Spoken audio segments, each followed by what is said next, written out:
When discussing the roles played by various countries in conflicts throughout history, the term neutrality implies impartiality and a lack of bias towards any belligerent side. However, as we have seen with other countries during the Second World War, declaring neutrality was often much more complex than simply avoiding taking sides. When the Second World War broke out in the autumn of 1939, Portugal was one of various European countries to declare its neutrality. Portugal was in quite a delicate position at the opening of the conflict, meaning that a declaration of neutrality was in the country's best interests, at least for the moment. This declaration of neutrality would allow Portugal to preserve her own foreign policy and take advantage of various opportunities that the war provided to prosper.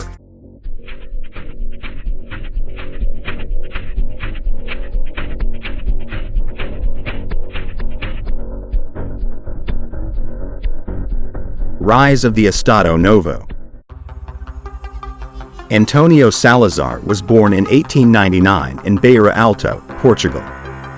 Salazar's parents sent him to a seminary for his education when he was 9 years old. However, after spending several years at the seminary, he decided he wanted to further his education and entered Portugal's most prestigious university, the University of Coimbra, in 1910 at the age of 21. He graduated 4 years later with a degree in economics, and his performance merited an appointment at the university as a professor, where he became known for his speeches and articles on political economics. His popularity continued to grow, and he was elected to Portugal's national legislature in 1921. In 1926, there was a coup d'état, and the leaders offered Salazar the position of finance minister, which he accepted with the stipulation that he receive almost total control of the government. This was declined, and he resigned 5 days later to return to teaching. 2 years later, in 1928, the leader of the government again asked Salazar to become the finance minister and met the stipulations that Salazar had initially demanded.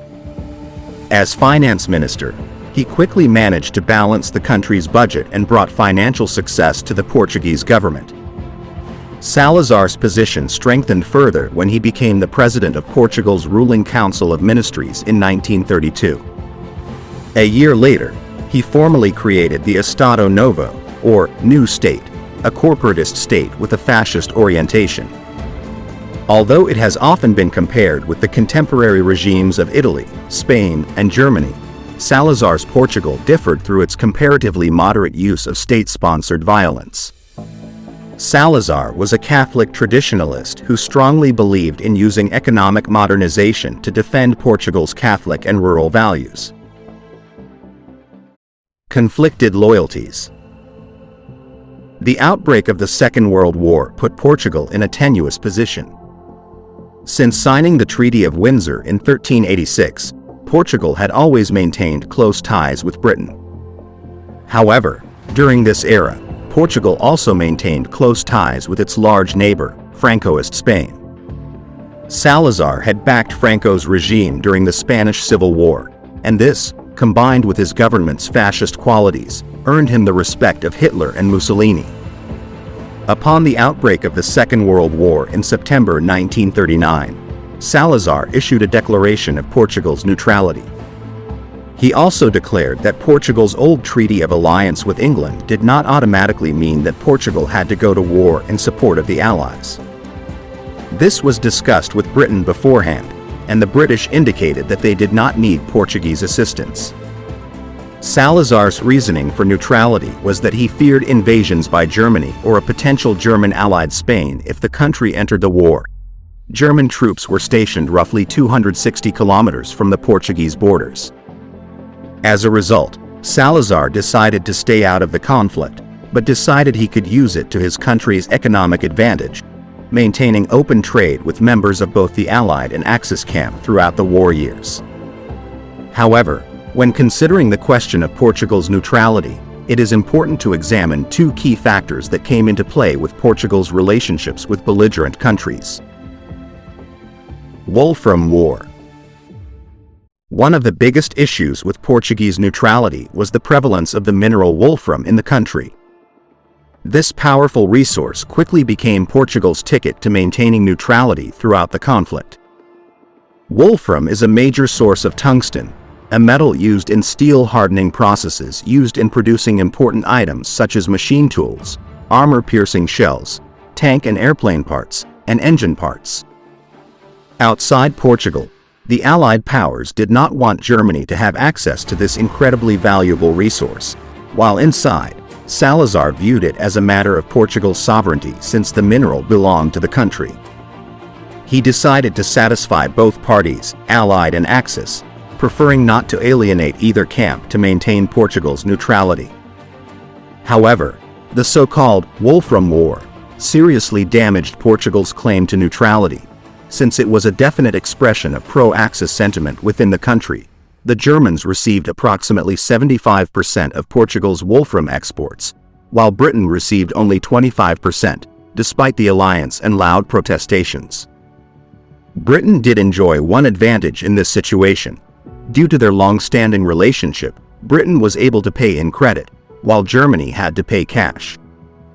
This allowed Britain to obtain a valuable resource while being short on cash. On the other hand, Portugal also allowed the Axis powers to incur sizable debts in their clearing agreements, even advancing them significant amounts of private and government contracts.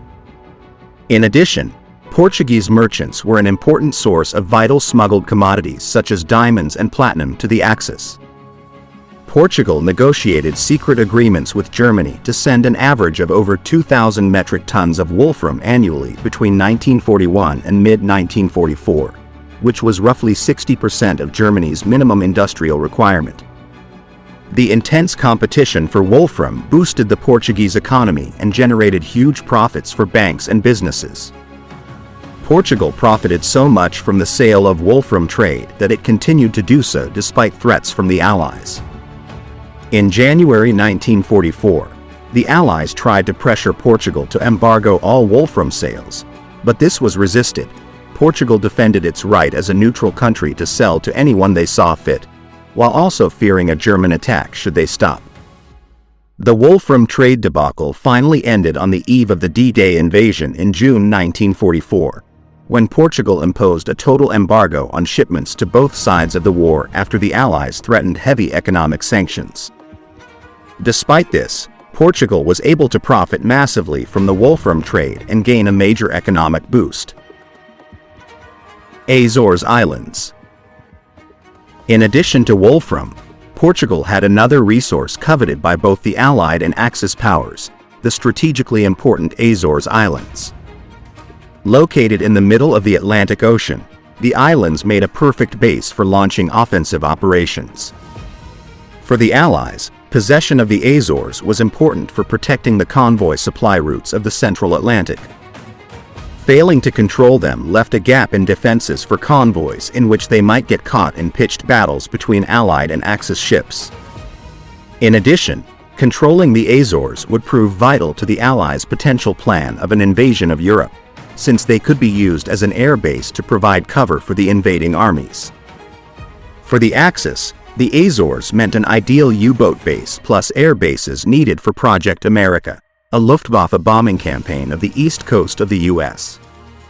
An Azores base in the middle of the Atlantic would greatly improve the operational efficiency of German U-boats by cutting out the time needed to return to ports in France to refuel, meaning they could spend much more time out in the field. Again, Salazar was torn. Should he give up control of the Azores to the Allies? He feared a German invasion of Portugal through Spain. Despite Salazar's refusal to give up the islands, Churchill and Roosevelt jointly decided to occupy the islands in 1943 but agreed that it would have to be done delicately. Churchill favored a diplomatic approach and invoked the Treaty of Windsor, which Salazar approved.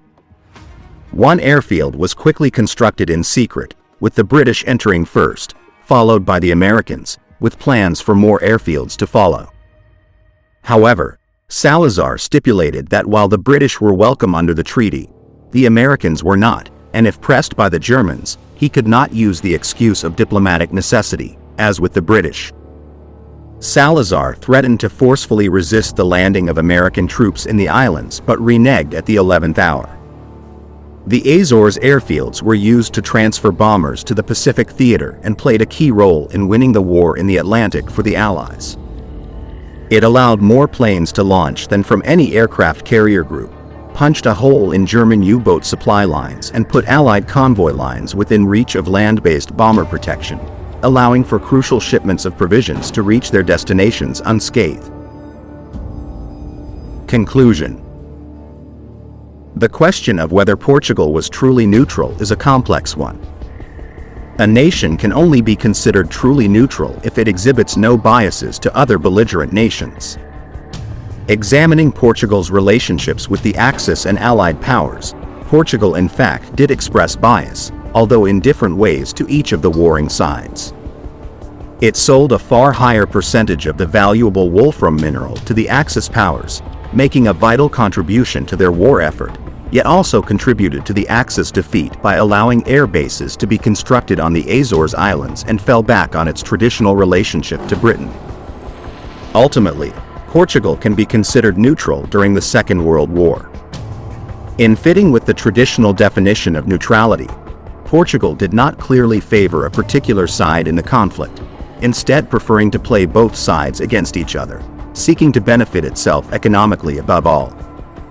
Portugal's neutrality remained useful to both sides throughout the war, and thus, by rendering different services to both sides, Salazar was able to effectively buy his country's ability to remain out of the Second World War.